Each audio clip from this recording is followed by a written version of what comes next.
There's been movement in the case against a Waterford Township man accused of killing his wife. However, the wife's family not happy with what happened in court.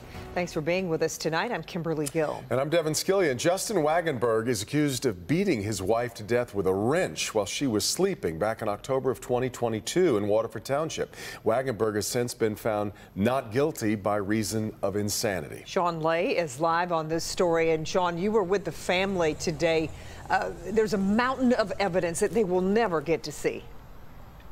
Let's talk about that, because there is a mountain of evidence here when someone commits a crime like a murder in this case and is legally found insane at the time of that murder. There has to be a preponderance of evidence to pile up, take the court, and this ruling be made. In this case, there is lots of evidence in Katie's murder, but the family will never see it, and here's why.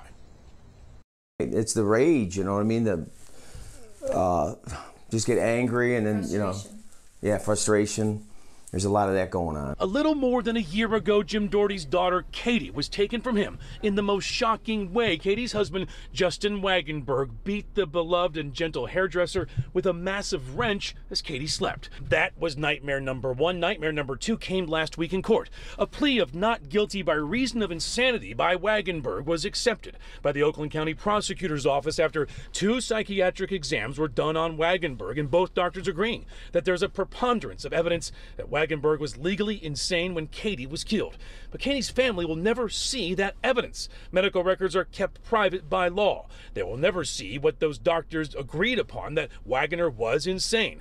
The Wagoner they know as Katie's husband was different. We could have learned all the details. I begged them. I emailed. I talked to her. We talked last week.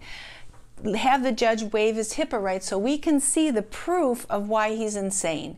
We never thought he was insane. Katie's family feeling like they are kept in the dark about the details. We asked, can you have the judge waive it so you can prove to us that he's insane? Prove it. Prove it. You have the right to know. And they would. Yeah, I would think so, yeah.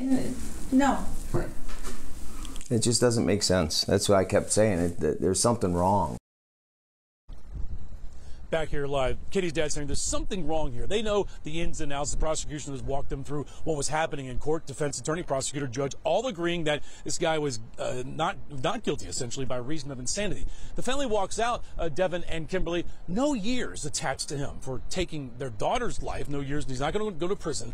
No years attached to him going to a psychiatric facility. He's up for review once every year. And for this family, they've been through a lot. They said that opens the door just slightly for an early release. Maybe unlikely, but it's a concern for them, for sure. Back to you. You can understand the pain for them, no doubt. All right, Sean.